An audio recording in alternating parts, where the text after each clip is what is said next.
We are Burning Youth, a blog collaborative of young adults who believe that the light outshines the darkness and our voices outlast the voices in our heads. We are louder.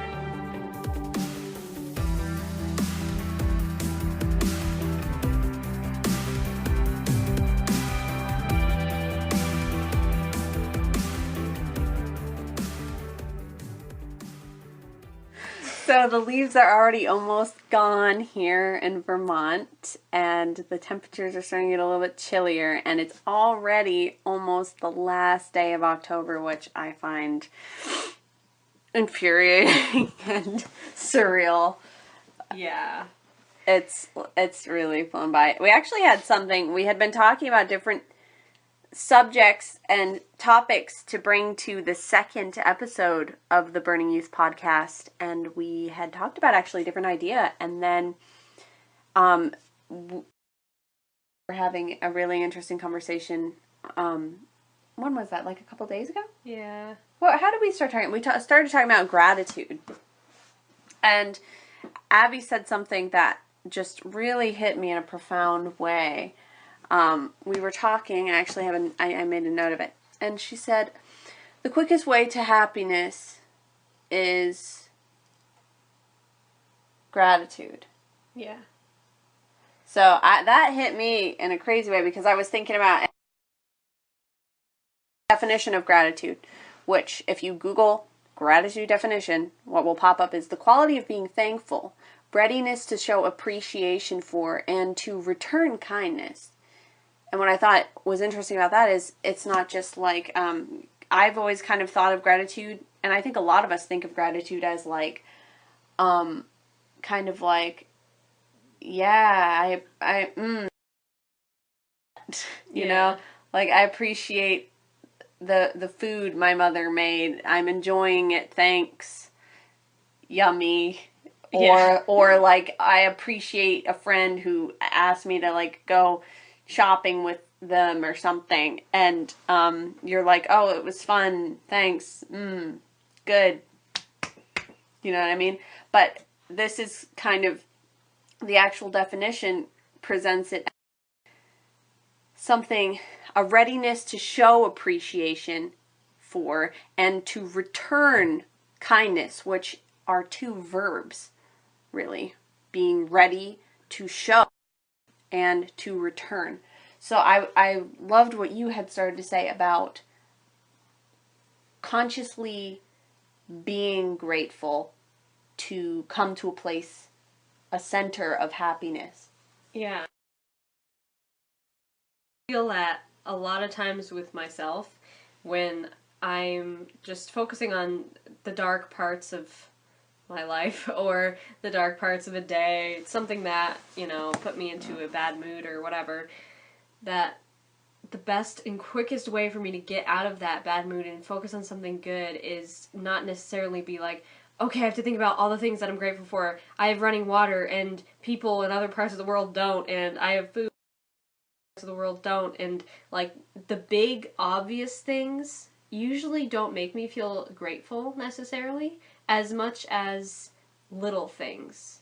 So, like, that happened in my day of things like, I don't know, I have a computer, I have Wi-Fi.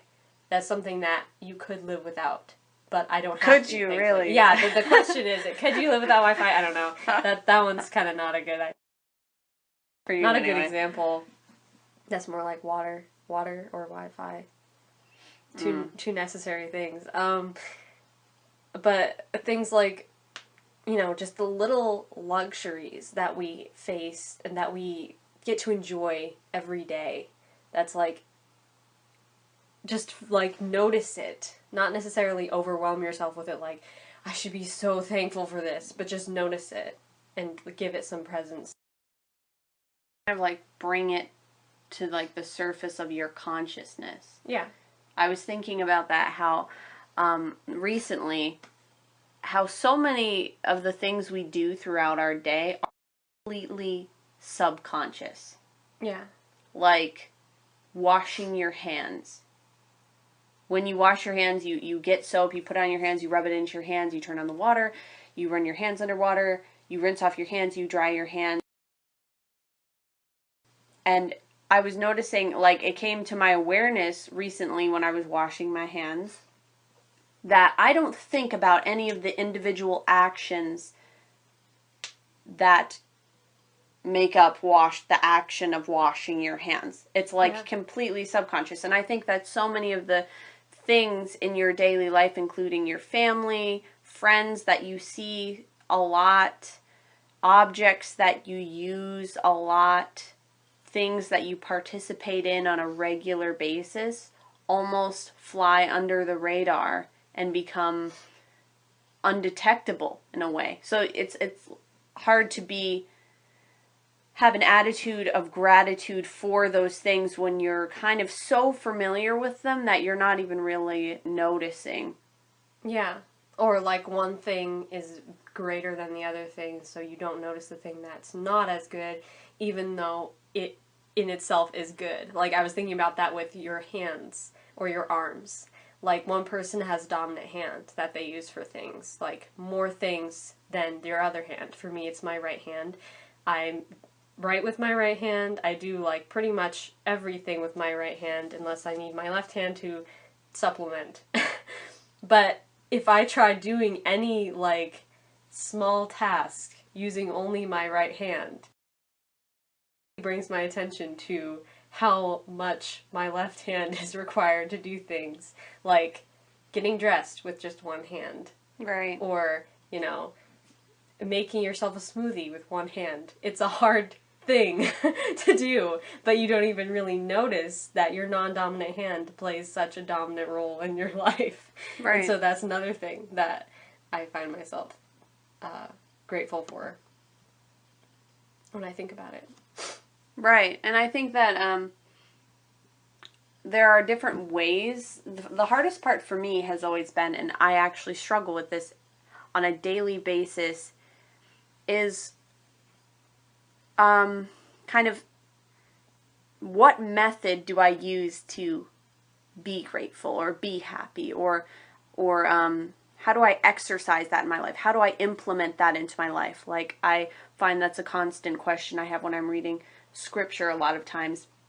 Like, for example, take every negative thought into captivity. And my immediate question is, well, how exactly do I do that? Because I want to be the type of person who does that, who takes every negative thought into captivity and focuses on the good and the beautiful and the wonder in the world and internalizes that feeling. And like Paul goes on to say, think on these things, everything lovely, everything of good report, everything beautiful, everything that's giving life.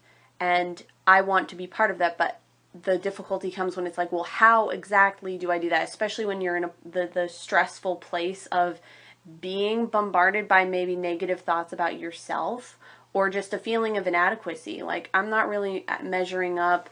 I see in my head who I want to be in the future, and I don't feel like I'm that person right now. I don't even feel like I'm on the right track.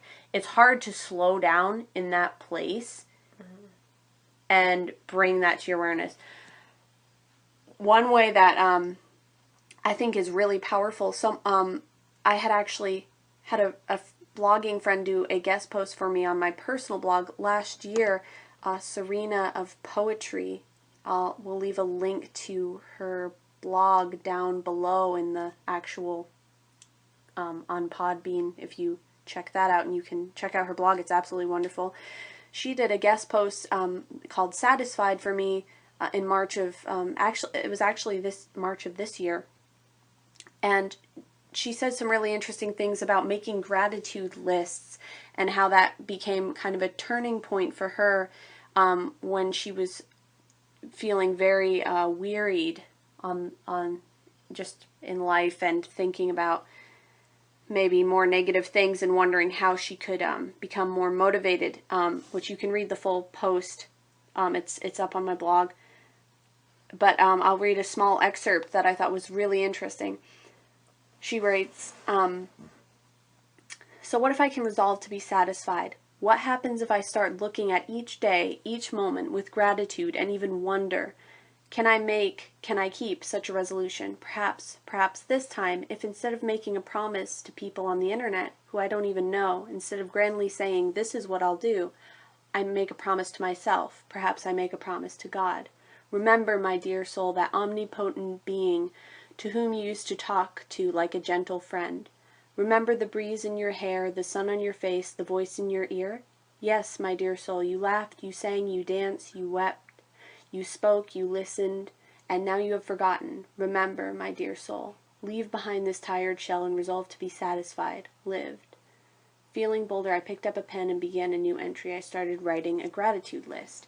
And I thought this was a really interesting idea because on the list, they're not massive things, although some of them can be. Like, you know, my family, my parents, best friends, or really large things like your career or a dream you have, which of course you're grateful for those things.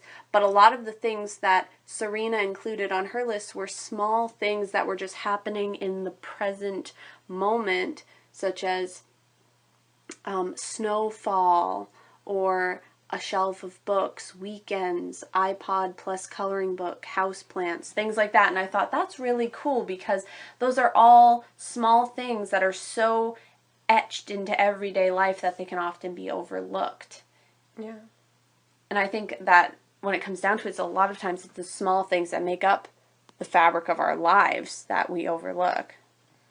Yeah, very true. And another thing is that, like, how I see it is that when you think about anything, you're giving up mental real estate for that thing. So whatever it is you're thinking about, if it's a negative thought or a positive thought, or if it's just something that you're grateful for, that's taking up space in your mind. So in order to create more gratitude in your mind, you're going to have to create space, not necessarily create the space because the space is already there, but invite the good things into that space. And the more you invite the good things into that space, the bigger they become, and the more there is no room for negative thoughts. Right, exactly. I was kind of thinking about it when the other day I was praying and just kind of meditating on the word, and I thought of, it's kind of interesting, it's kind of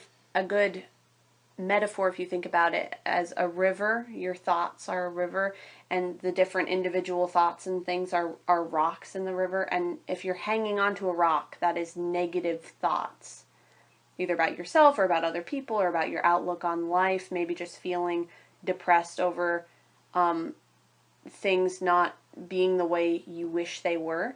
Clinging to that, and while you're clinging to it, thinking, oh, I wish I wasn't clinging to this rock. I wish I wasn't clinging to this rock. It's so wrong for me to be clinging to this rock. While you're clinging all the harder, in order to move on, you have to, instead of actively thinking about why you shouldn't be clinging to that rock, reach out for another one and grab hold to that. So kind of like what you were just saying. Yeah. About creating the space or filling the space with the positive rather than the negative. Right. And eventually there's not going to be as much room. You're edging it out. Yeah, exactly. Very true.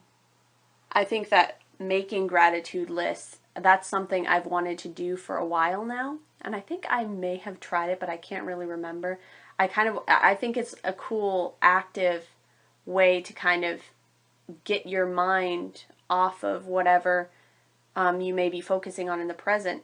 And by seeing yourself writing it and by participating in writing it, you're kind of forcing your mind into the meditation of those things you're grateful for. Yeah. And even if you're not writing them, even calling that imagery to your mind and thinking about it, like thinking about someone in your life that you're grateful for or a thing that you're grateful for. And also being grateful for your abilities, I feel like is a really good one, like thinking about what you do and the fact that God's given you a gift that only you can carry out in the way that you would as a unique individual, and feeling gratitude for the fact that, wow, I can write this way, or I can sing this way, or I can dance this way, or I can do this particular trade or this particular craft or this particular practice in a way that only I can do. And that in and of itself, even though it's not like a material object that you would think of right away to be grateful for, like you would, running water or your mother, but it's a hugely important thing in your life that it's like, wow, I have this ability that I'm hugely grateful for. Like, where would you be without that? Yeah, very true.